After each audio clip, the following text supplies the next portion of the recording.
Bueno, buenas tardes, bienvenidos sean todos ustedes a esta masterclass. Estamos en vivo a través de YouTube y bueno, pues agradecemos muchísimo su presencia. Le queremos dar la bienvenida a nuestros invitados, el colectivo Creative Agitation, Erin and Travis Wilkerson. Thank you so much for being here. Thank you so much for being part of ULTRAcinema. Y a nuestro querido Antonio Arango. Antonio, ya puedes prender tu cámara. Estábamos haciendo la prueba de estar en vivo en YouTube. Gracias, Antonio, por coordinar todo esto. Yo sé que fue una labor titánica y bueno, pues gracias por darnos la oportunidad de tener a Travis y a Erin acá con nosotros.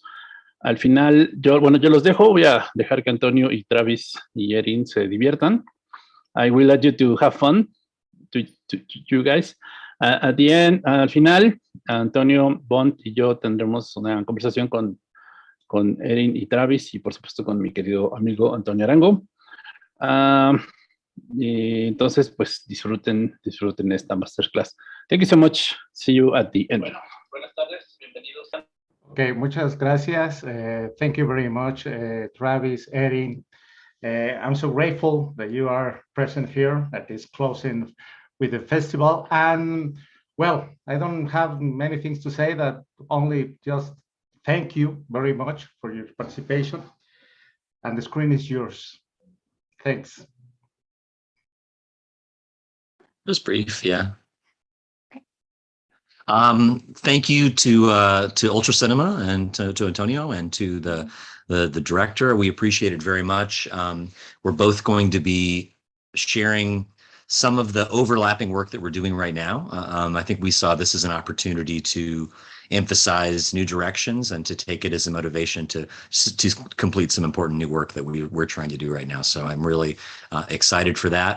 I think we're going to begin with Erin sharing some of her work and doing a presentation. And then at the end of that, I'll share something of mine. Just as a reference point for my piece, although it is a form of lecture, I've listed the link to the Vimeo file in the chat, and it's downloadable. So if, for example, you just want to be sure that it'll run smoothly, I know we all have interesting challenges with technology, so it is available there. And it is yeah, like I say, it's downloadable. So anyway, I'm going to hand it over to Erin. Thanks very much to everyone, and I'll see you in a few minutes. Hello. So I am going to share my screen right now. Let's see.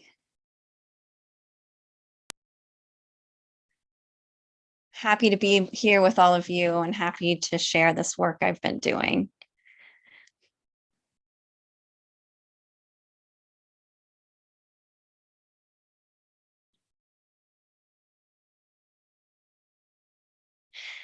So as a tribute to memory and nostalgia, Agnes Varda said, if we open people, we would find landscapes. But what are the landscapes of displacement and landscapes of settlement, if not an open wound? I'm sharing this space from you, coming from Los Angeles, staying in my childhood home, and across the street is this building. It looks like an office building, but it has no windows and it holds 27 oil wells. It casts a hum over the neighborhood and a shadow over the house. I think it contributed to my mother's lung cancer, but I have no proof.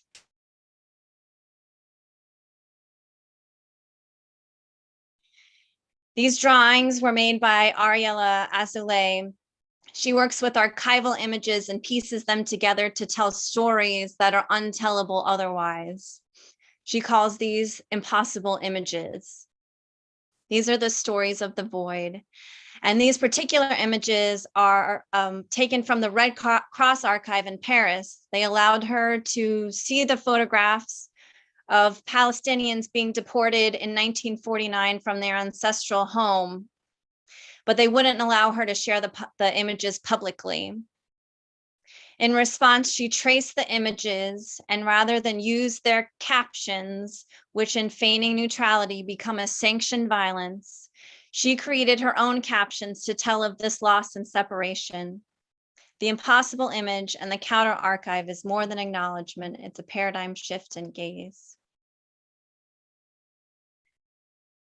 These are photographs from my work called Invasion Landscapes. They're domestic objects handed down from ancestors, photographed in my family's disheveled garden on forcefully ceded Tongva and Chumash land. I think about how to describe the violence of colonial settlement so that it stops cycles of hatred and bigotry instead of continuing these cycles. European and American culture and politics don't want to acknowledge or repair their brutal histories. Void is understood as complete emptiness, a black hole of space. Feminist theorist Karen Barad sees the void as a colonial tool that justifies ownership or the discovery of territory that's already cultivated, civilized, and plentiful. The void is the X, and the people and places that do not fit the myths of imperialism, crossed out, redacted, and displaced. It's the unhinged dismissal of theft and enslavement, and an attempt to hide mechanized violence against nature, women, and people of color. Telling the entangled stories of the void is a form of counter-archive, the more than human rather than stories of domination. And since the archive is notated, curated, and described by the oppressor, how do we uncover the truths of the oppressed, those voided, displaced, and disappeared?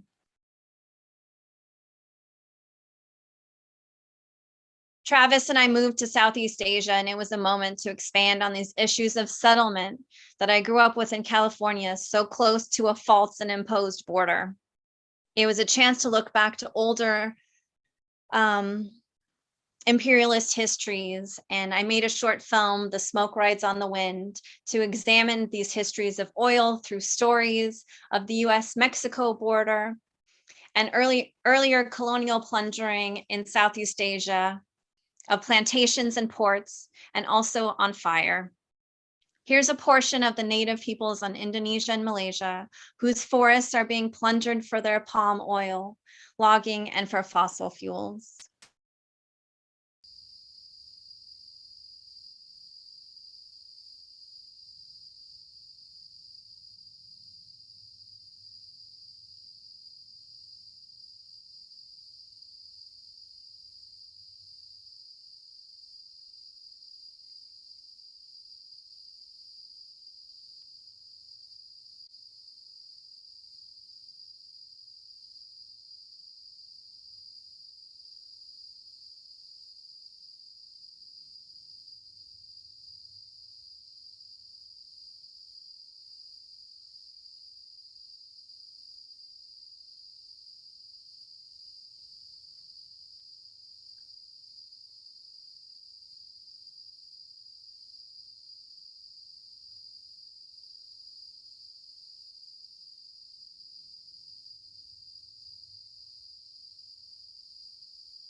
I've wondered how to configure the impossible image to describe my personal colonial family narrative as a place marker for narratives of settlement and as a methodology for exploring complicity.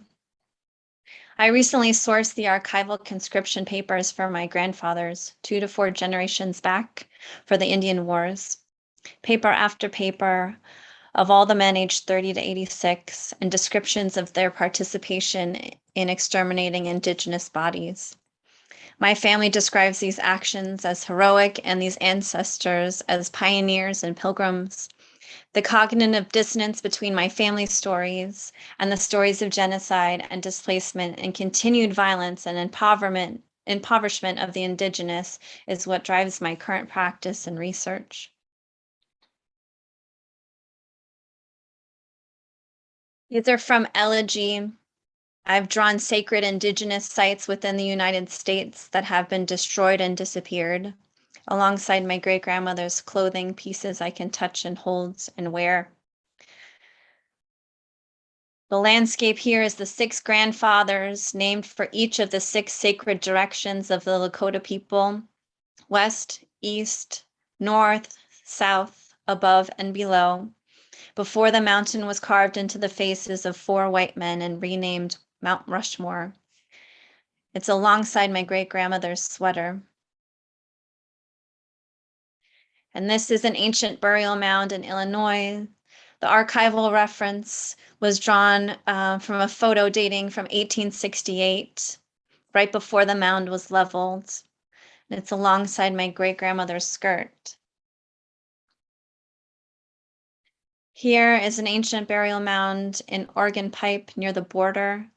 The archival reference is dated from 2019, just before the U.S. blew up the remains and artifacts for construction of the border wall to prevent asylum seekers from entering the U.S. from Mexico.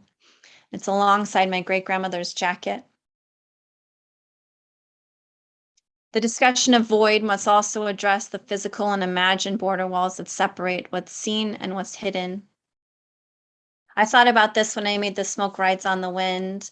I'll leave you with chapter 4 on California and its forceful seizure from Mexico.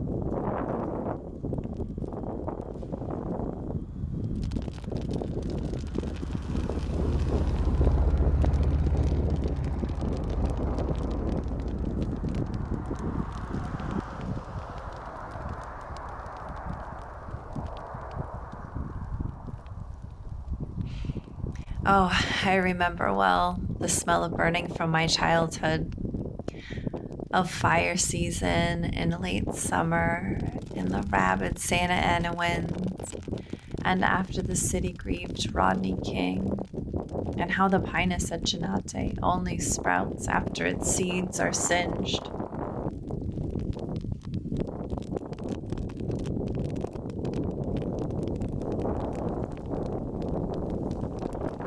I grew up on oil land. The first successful commercial oil field tucked in the mountains above Mission San Fernando. The missionaries say the Tongva surrendered their lands and their bodies when shown the painting Our Lady of Sorrows, a mother stabbed by 7 wounds, pierced through the heart, the patron saint of Granada, Spain, and the old capital of the Philippines. The Spanish colony used to grow spice and fruit to trade in Europe and in China. Paid for with silver taken from Guanajuato, Mexico. Our Lady of Sorrows was laid on the ground for them to view, as the story goes. And they were imprisoned in the mission, forced to work the land, to tend to the orange trees planted by Father Junipero Serra as he traveled north along the coast, claiming the land and the people for Spain. also brought date palms, but so far from home, they are barren, unable to bear fruit, unable to grow new young. Another sword to the heart, stained with viscous black gold.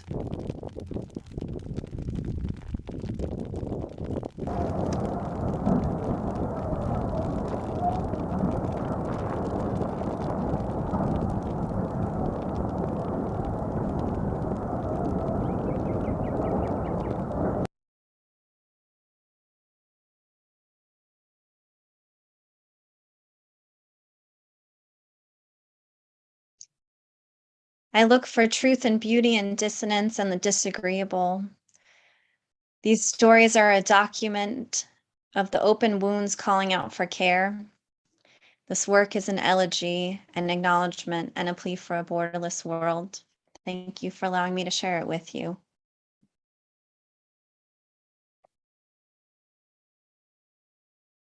And I will pass it over to Travis to share his segment with you. Okay. Let's see. Yeah, I mean, I think a lot of the things that each of us is doing separately and together are very interconnected. We discuss things all the time, and we're really engaged with each other's process and research. For me, when I thought about this opportunity, I thought that I knew that it would happen right at the end of the 2-year period in which we were living in Southeast Asia, and we're now in transition to other places in the world.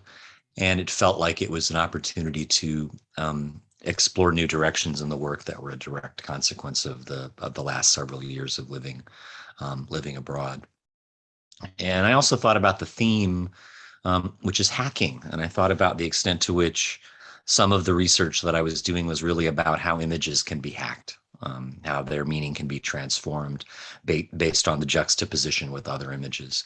And so I put together the first of what I think will be a series of exploratory pieces around a combination, a point of intersection between my own encounters with Southeast Asia, its relationship to legacies of the Vietnam War, and looking at films about the Vietnam War and trying to find patterns and tropes and themes that can help me to understand why the cinema of such a catastrophic war is generally so impoverished in its analysis and its discourse. And it seemed like an opportunity to hack those images a bit. And so that's what I really tried to do, consistent with the themes. And so this is the first exploration. This is a true rough draft. I completed it today. I'm sure it has errors. I'm sure it has glitches, but it's a first attempt to really explore some of these questions in the manner in which my work will be exploring them for the next several years. And so in this case, I'm dealing with an analysis of the Stanley Kubrick film Full Metal Jacket, and its juxtaposition with a variety of alternate sources, narratives, points of view, and perspectives about the circumstances of the war. So what I've done is I've prepared the lecture today. I'm going to share it with you now. You'll notice that in the chat, there's a link to the file. If you're having a problem watching it or it's not playing smoothly, it's downloadable and you're free to do so. But it's just there as a backup. The idea is to watch it I guess, collectively, so to speak. So let's go. So I'm going to mute myself and my video, and I will start it in just a moment.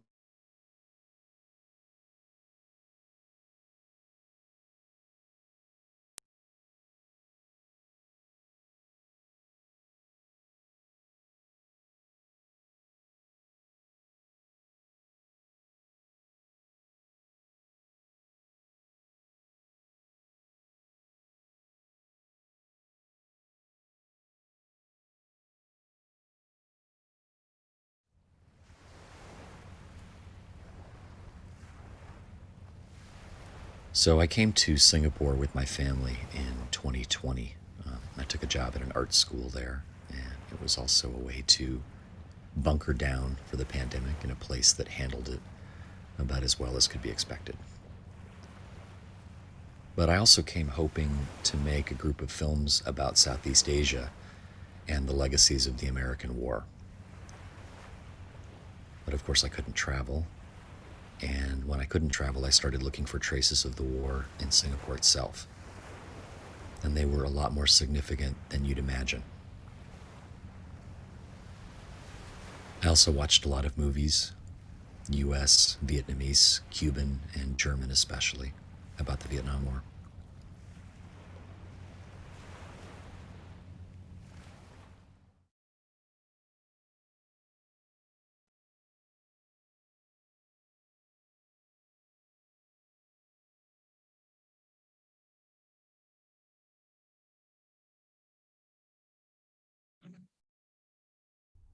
I encountered this only much later, but a decade before I met Santiago, Godard delivered a rather remarkable lecture in which he compares Stanley Kubrick to Alvarez, with the latter championed as the far superior filmmaker.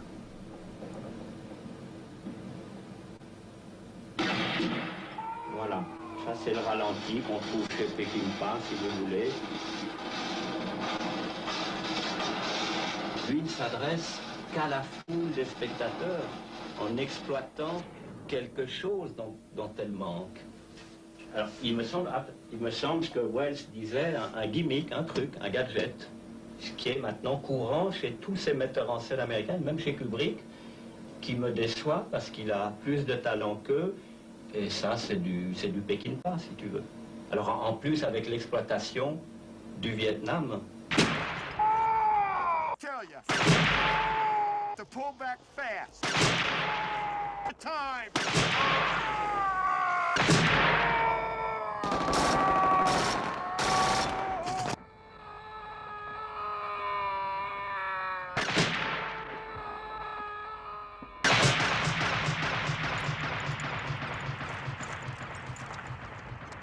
Deux utilisations du ralenti.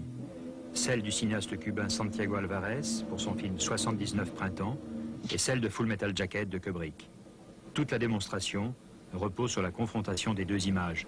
In short, dialectics, classical montage, the Kuleshov effect. Donc il manque de quelque chose. Le film de Kubrick manque de ce qu'a manqué l'Amérique. Godard's gesture is the essence of solidarity. For an artist of his stature to place a radical Cuban documentarist above a sacred industry cow is an extraordinary gesture. But he doesn't take it quite far enough. Et c'est ça la honte pour eux. Alors couvrir cette honte par un ralenti, quel que soit le talent, ne va pas. Voilà, si on regarde le ralenti là, de Santiago Alvarez. Of course, Godard gets the first Full Metal Kuleshov effect, a form of recreation of how he pits Alvarez against Kubrick.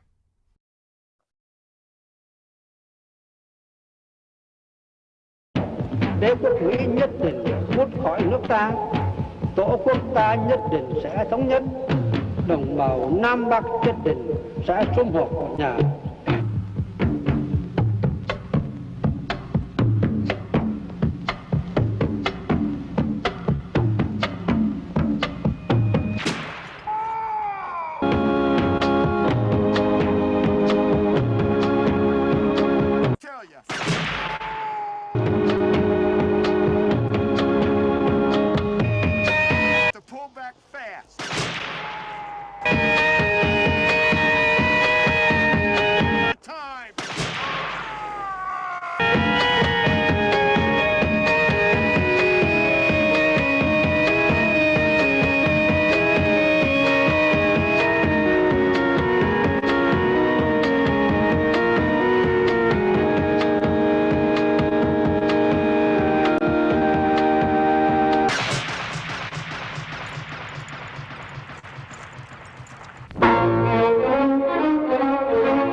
Amplifying and centralizing U.S. trauma.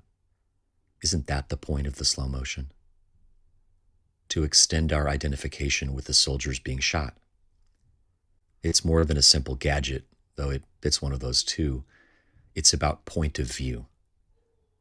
It's literally about extending U.S. suffering into unreal time. But in Alvarez, all of this is turned on its head. Point of view is cinema. Point of view is information, not gaze. Cinema is point of view. Full Metal Jacket is its own worst enemy. There's one particularly dehumanizing word that U.S. filmmakers love to fill their films with. In Full Metal Jacket, it appears in at least 13 different scenes.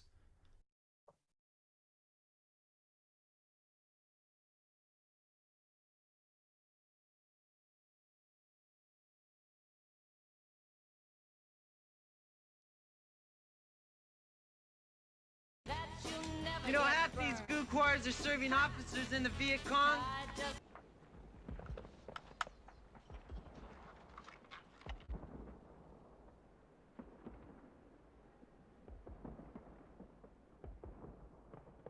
Grunts who give half their pay to buy Gook's toothbrushes and deodorants, winning of hearts and minds, okay? Down in Dog Patch, the Gooks are shooting off fireworks to celebrate. Tell ya. I've done got me 157 dead Gooks killed. To pull back fast. We heard some scuttlebutt, sir, about the NBA executing a lot of Gook civilians. Well, it seems the NBA came in with a list of Gook names. We are here to help the Vietnamese because inside every Gook there is an American trying to get out.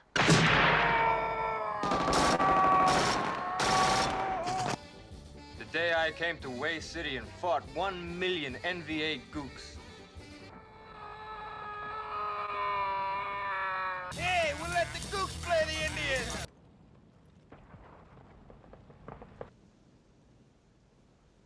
You think we waste Gooks for freedom?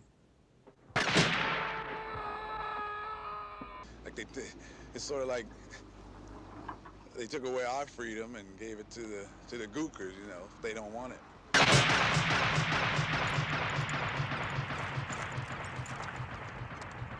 Well, if you ask me, we're shooting the wrong Gooks. Full Metal Jacket is its own worst enemy. Speaking of point of view, there are only 3 scenes in Full Metal Jacket where Vietnamese are even allowed to speak. In 2 of these scenes, the women are prostitutes. And in the 3rd, she's an assassin.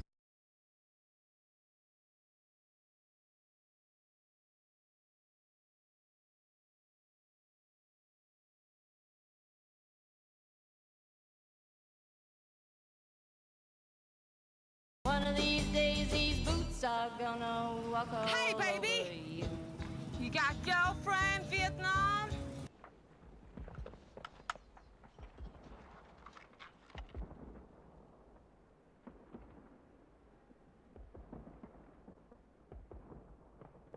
Well, baby, me so horny.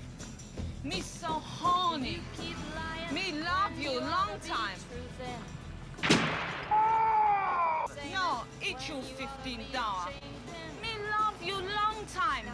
Me so horny. Tell ya. Me sucky sucky.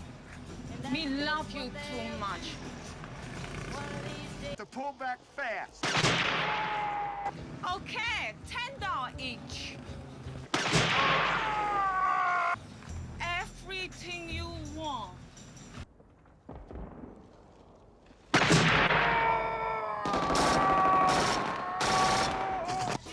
You know, half these goo quarters are serving officers in the Viet Cong. The other half have got TB.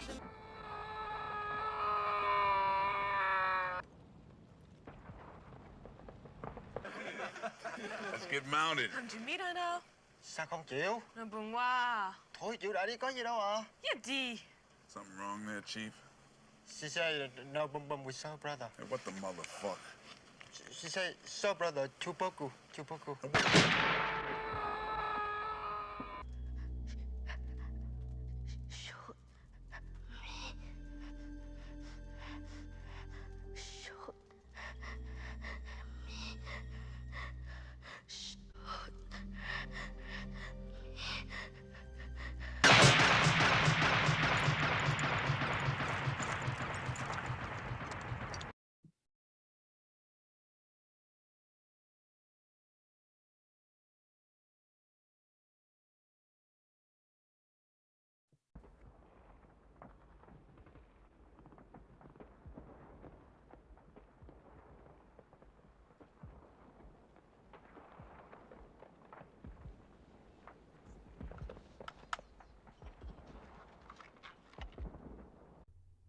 This very shot suggests the solution.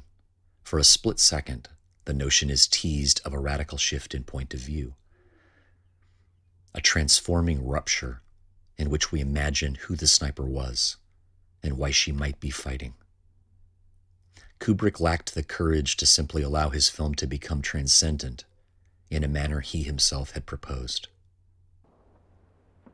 Fortunately, the Vietnamese filmmaker Hai Ninh can easily help us to realize that alternative vision. His film, made during a literal bombing campaign, uses Vietnam for Vietnam, Vietnamese people for Vietnamese people, bomb craters for bomb craters, and even the tiny coffins play themselves.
Tell ya.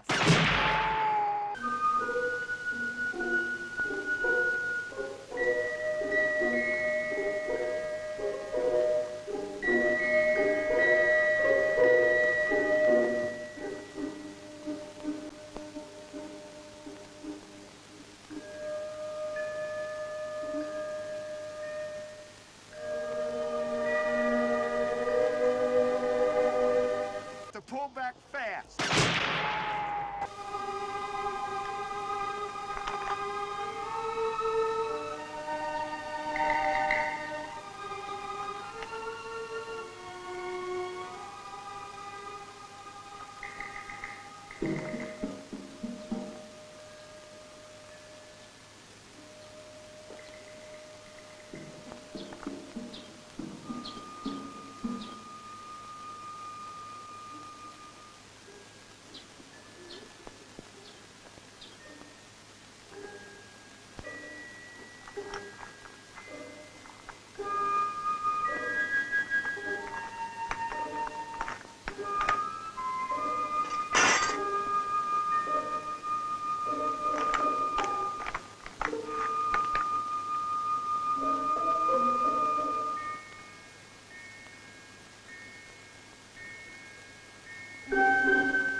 ngay đây.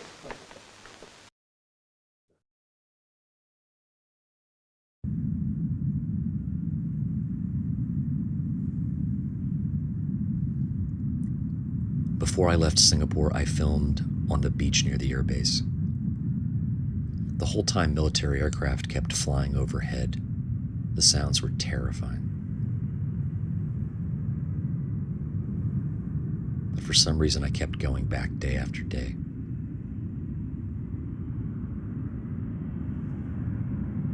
The third day, I saw a plane in the distance.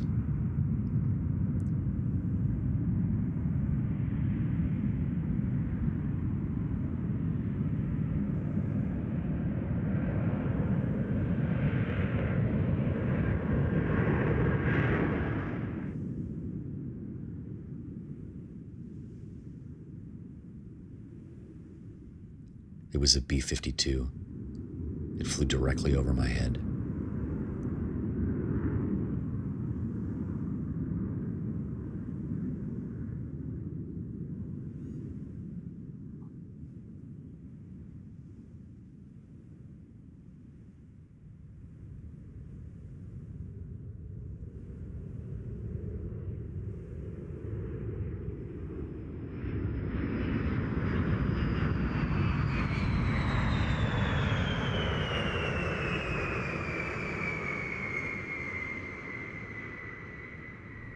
I knew it was time to leave.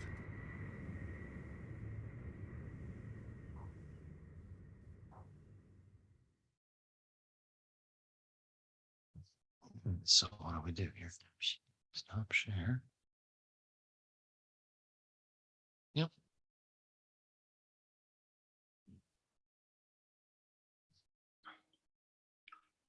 Amazing. Thank you so much for sharing this works with us. So I want to invite Antonio and Antonio to have a little conversation, and also to the people who is watching us on Facebook and YouTube. They have questions or comments. I can read it and pass it on to our guest. So, Antonio Arango. Gracias, muchas gracias. Thank you, Erin, Travis. I was thinking many things about what you're saying and what you're exhibiting with your films. And I was thinking, and well, general personal questions that I have about your work, because I get notice that, well, the films that you make and the way you narrate and elaborate reflection about your own lives, your personal lives, the way you live, where you live, and you introduce in some way your personal stories and the history of your countries or the countries where you live. So you assume you make them yours, and you are constantly reflection about what you're doing. For example, Nuclear Family, I think it's a family vacation, home movie in some way. I mean, but it is reflecting, or he has some reflections about some serious problems about the history of and in the United States. How did you work in that way? How did you make your own experiences, your own way of life, to reflect with a reflection about something bigger, something so much? I mean, in a more problematic, universal way, no? Okay. Thank you for bringing that up. We do definitely include personal in these bigger histories, and I think there's a few reasons for that. One being to describe these horrible actions, but not acknowledge our place and our ancestral place and how those things happened, and our roles in it, I think would be dishonest. But then secondly, the hope, at least for me, is by sharing the personal sides to it, that maybe it becomes a little bit more accessible to have the conversation from all sides, whether it's from the side of these histories of perpetrating horrible things, or from the sides of people who are victimized from this history. And I mean, ultimately, I love the United States. I love Mexico. I love living in this area that has this culture. It's such a mix of culture. But because I love it so much, I want it to be better. And I want it to be this open, borderless, entangled, beautiful mess of a place. And I think until we acknowledge in the US what's happened and the violence that happened to get it to where it is now, that's impossible. Yeah, I agree with all that. I would say specifically talking about nuclear family, because I think it's a good illustration of the point. You know, I had a really wonderful childhood, and I grew up in a place that was a really nice place to live, and I had a very nice quality of life. And as I began to realize that there was a direct relationship between that life that I had and those who had been displaced, those who had been removed, those who had been murdered, that one couldn't exist without the other. That somehow it seemed to me that analysis is an important analysis, and I think that's really a starting point of that process with that film for me, of thinking, okay, every family vacation that takes place in the American West is taking place in a landscape of genocide. It's just that we're in a sense trying to acknowledge it and trying to acknowledge its wrongness, I guess, so to speak. You know, my observation is that every time I peek under the covers and try to glimpse what relationship my family, my state, my country, my nationality has in relationship to catastrophic violence, there's a lot there. Mm-hmm. And it's a funny thing, because I feel sometimes that people tend to other notions of oppression. They tend to think of other people as doing the oppressing. But when you really just look closely, how did I get where I am? How am I in such a position that I make films? And why? And what am I making films about? And what is my relationship to all of these things? I just think we can't possibly begin to move forward until we both support those of the oppressed, but also acknowledge from a position of oppression our relationship to that violence and that power. And that's interesting. Well, watching around your films about colony and the war, with the film that you're exposing, Travis, for example, I was thinking many things, and it was provocative in some way, as the title says, the Kuleshov effect, with words, images, and the contrast about. I've never thought that I will see Kubrick in this way, but as artificial way of the shots from a film, and some different way to appreciate or to feel the hardness of the image, for example, in another films, contrasting, no? And there's something very interesting about the point of views that you mentioned, for example. The point of view is information, and the point of view is not a gaze. It's in point of view is cinema. Yeah. I would like you to if you want to expose this in a deeper way. Yeah, I mean, I think it's interesting, right? And this comes out of, for me right now, you know, Erin is working really hard on her doctorate, and she's preparing to teach. And I'm just completing a period of teaching in a very specific environment. And that environment was something akin to a trade school in Singapore that was really a cinema trade school. And that was very, very challenging to me. And so I spent a lot of time thinking about, well, what's the information that I as a teacher can convey to these students whose interests are quite different from mine, who don't really find a connection to new Latin American cinema or overtly political expressions and so forth. And over again, I realized that the most valuable things I could be teaching were different ideas about point of view and how point of view leads to the organization of the sequence, and how it literally is where we place the camera and what does the camera expose, and to what extent is that information available to the audience, and to what extent is that information divided from the subjects of the film, right? And that relationship ends up determining what the genre of the film is, whether it has a certain political sensibility, whether it has a deliberate apolitical sensibility. It's quite interesting how point of view ends up becoming the central aspect. And so it's very challenging when you're dealing with young filmmakers who've heard this notion of POV, and that tends to be a shot that mimics human vision. And so they get confused. And that's a valid thing. We talked about the POV shot. We talk about the over-the-shoulder shot. We talk about literal point of view, quasi-subjective point of view. These things are all valid and true. But fundamentally, point of view in the cinema is which information do we have access to, and which characters on screen have access to that same information, right? And so I end up looking at films more and more this way, strictly out of the teaching. I mean, it really came from this place of, for example, how do I teach a sequence? What is the proper sequence of shots?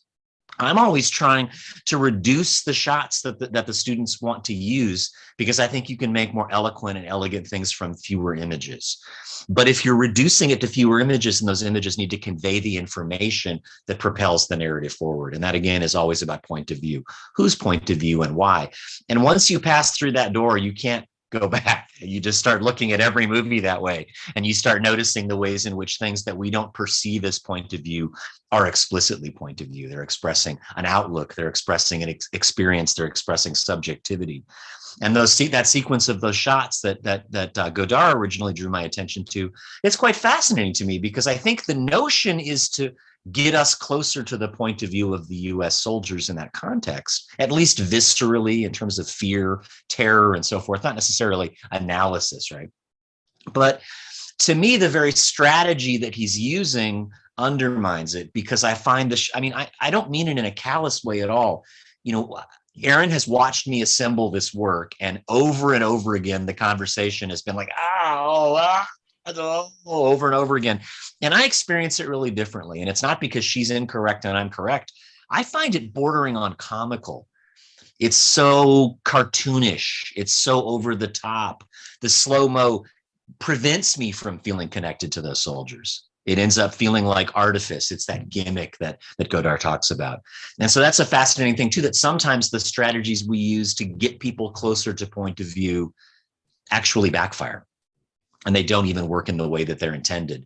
So those are all things I'm wrestling with. And I think increasingly what's interesting to me is, like, part of the reason I use so much of the Achebe in that little piece that we showed today is that his analysis of Heart of Darkness as a novel helps us to understand a series of tropes and strategies that become present remarkably in almost all of the Vietnam films, which reveals something else, right? If that was a quintessential novel, and then Achebe's analysis, a quintessential critical analysis of the colonial novel, why would it speak so clearly to Vietnam War films? Well, because of course they're incredibly neocolonial. And so what's fascinating is how useful that point of view is, to look at how Achebe was critiquing Heart of Darkness in the 1970s and realize it's almost a precise description of the films that I'm trying to make sense of, because their point of view is so bizarrely neocolonial. It's really peculiar in which American films about the Vietnam War, I don't think they're refusing to acknowledge a Vietnamese perspective. I don't think they're capable of a Vietnamese perspective. I don't think they have any interest in it. I don't think it occurs to them. To them, the Vietnamese are not protagonists in the story. They're simply a mirror that Americans look at themselves through. And that's one of the things that Achebe talks about with colonial literature as well. Yeah, that's great.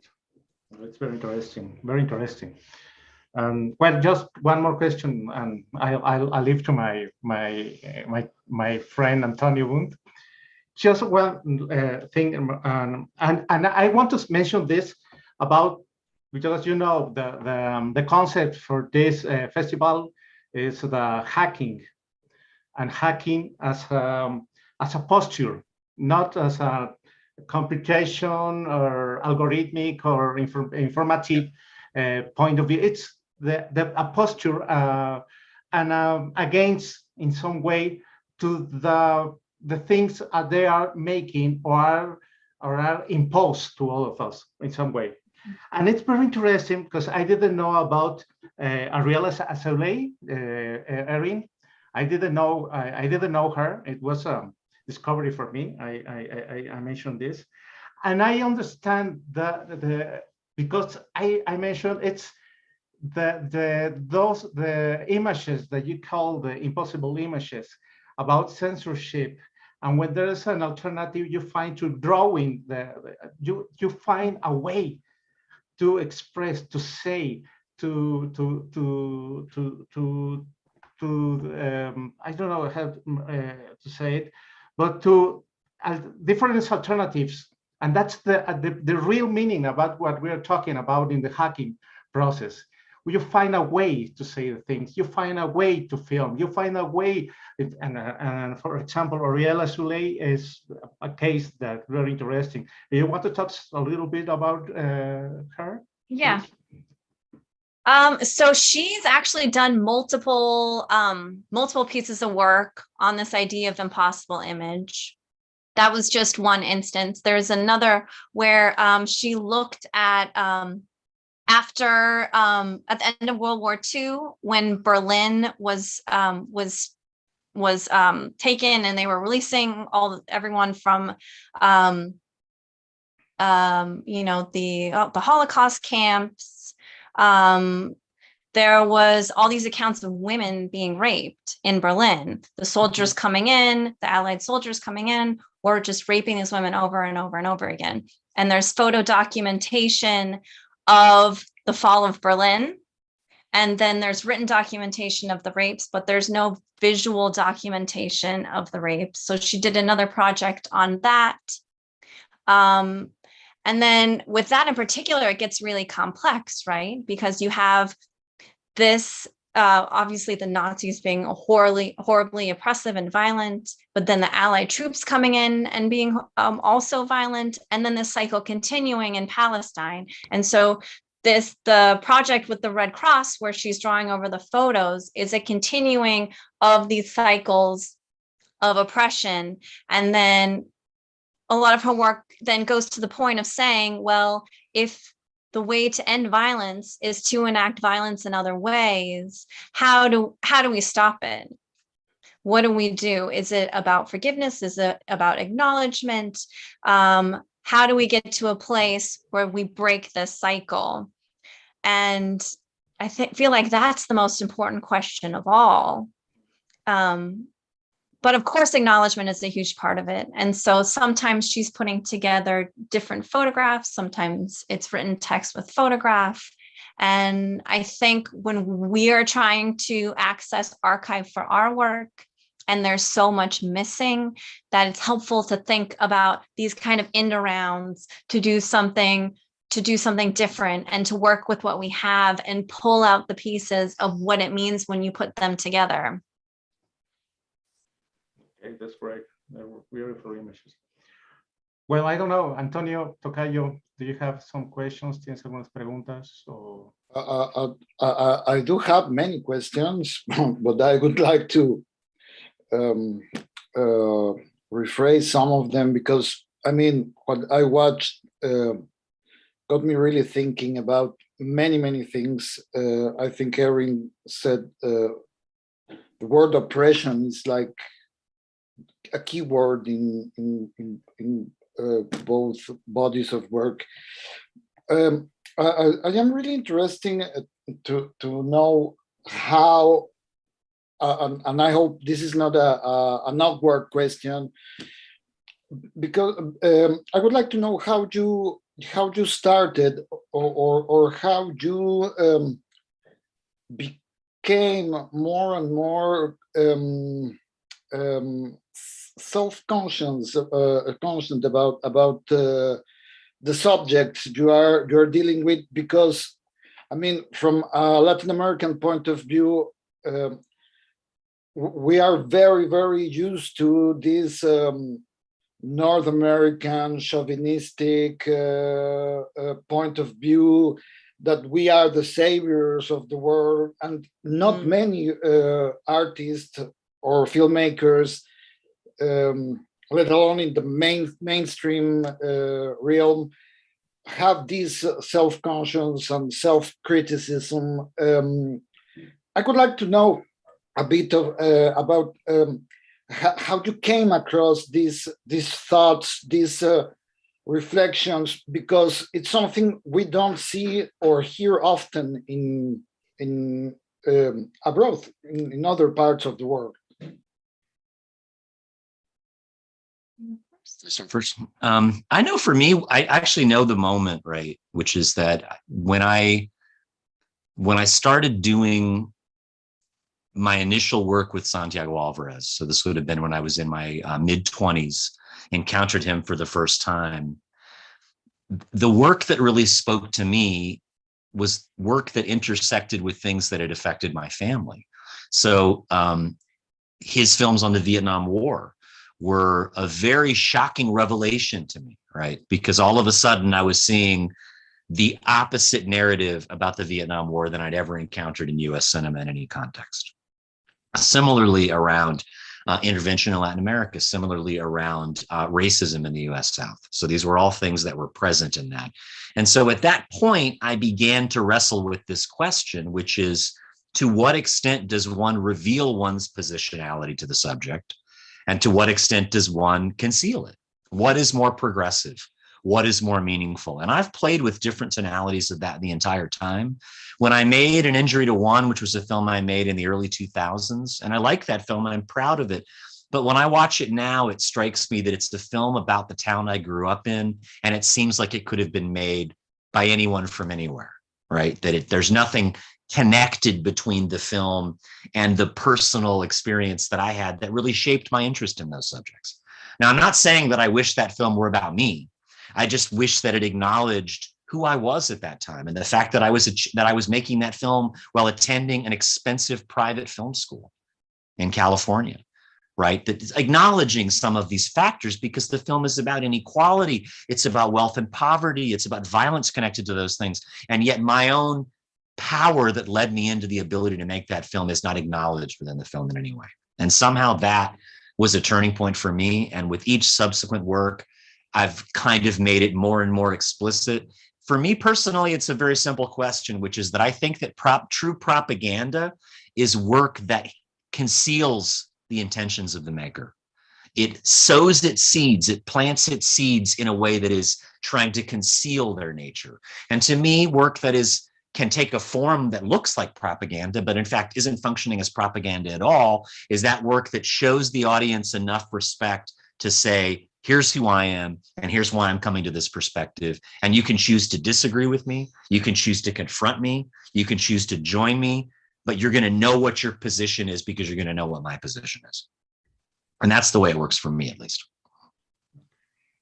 Yeah. And for me, I think a large part of it was growing up in Los Angeles in a very immigrant neighborhood. I mean, there's people from all over, not just from Latin America, but also from Korea and from pretty much all over the world. And I saw my friend's dad get deported, and I had my own friends get deported. And with my first partner, we had to get his papers so he could stay in the country, and we had to go through the interviews at ICE and have these humiliating questions asked to prove that someone who is a great person can be in a place where they're trying to make money and trying to live and trying to follow the rules. And just the way people are treated, I found really upsetting.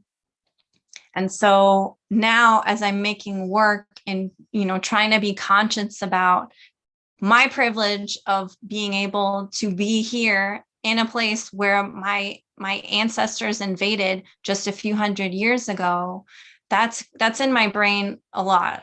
I wrestle with that a lot. And it's just really, really unsettling. And I hope if I can make work to make it a little better, then I did something useful with my life, I suppose. And I'd say one last little detail for me personally is that I feel like it is our relationship.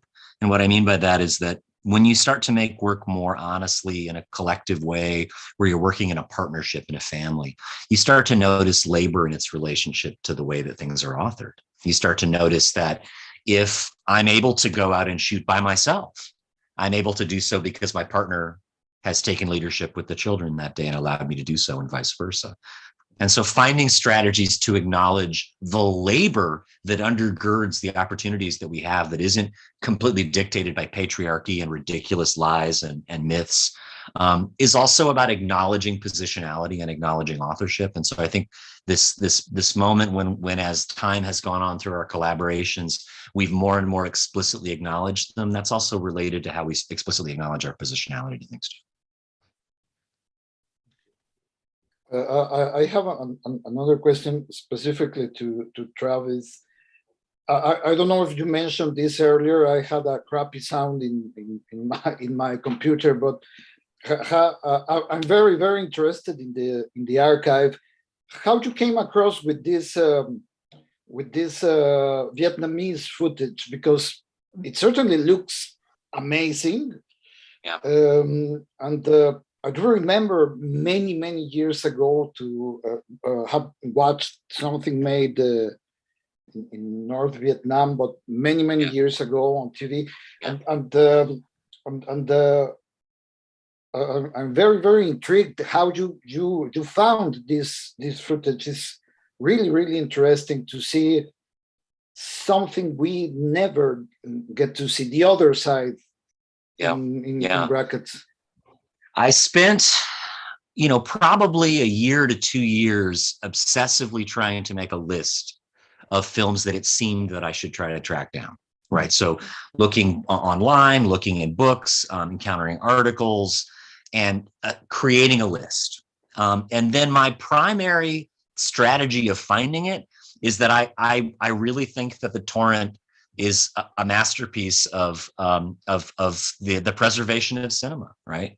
I'm able to find things on torrents that I have never been able to find in any other context. So it really starts with research, and it starts with trying to acquaint myself with the names and the movements and the periods and the thoughts, listening to wise people. In the case of that particular film in Singapore, there were a couple of online workshops during the height of the pandemic that dealt with legacies of cinema from Southeast Asia and the wars. And in those lectures, there would be references to things, and then I would go track them down. At this point, I probably have between 100 and 200 films about the Vietnam War, and I'm through most of them, but I still have a big chunk to go. And it's just been a long process of so I'll give you an illustration. It's not the Vietnamese film, which was wonderful. And in fact, that particular film, the quality of the DVD was because the Singapore Art Museum produced a DVD of it. And so I actually was able to buy it through them.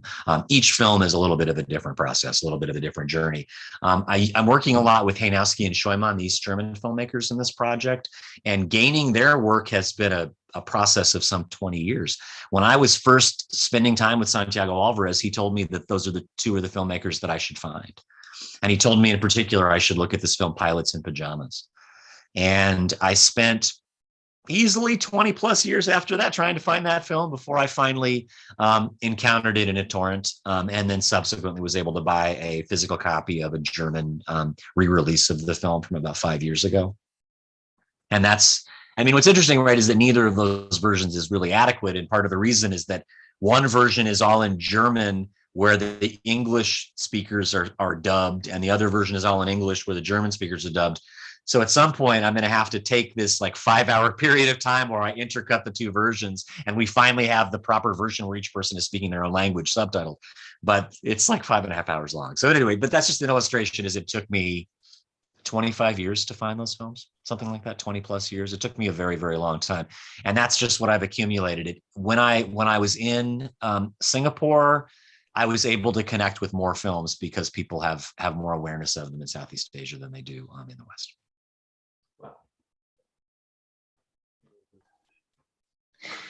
I have a question that maybe I never dare to ask to other filmmakers, and maybe I'm stabbing myself. But you're putting on the table topics that are on my mind, like colonialism, privilege. So that's why I'm daring to ask you: is in this world we are many troubles. We are many things that we need to think before even film whatever kind of film we want to make. Is experimental cinema necessary? We need experimental cinema. Oh, you're thinking about this a lot these days. I think that art in general, and that being a form of art, is extremely necessary.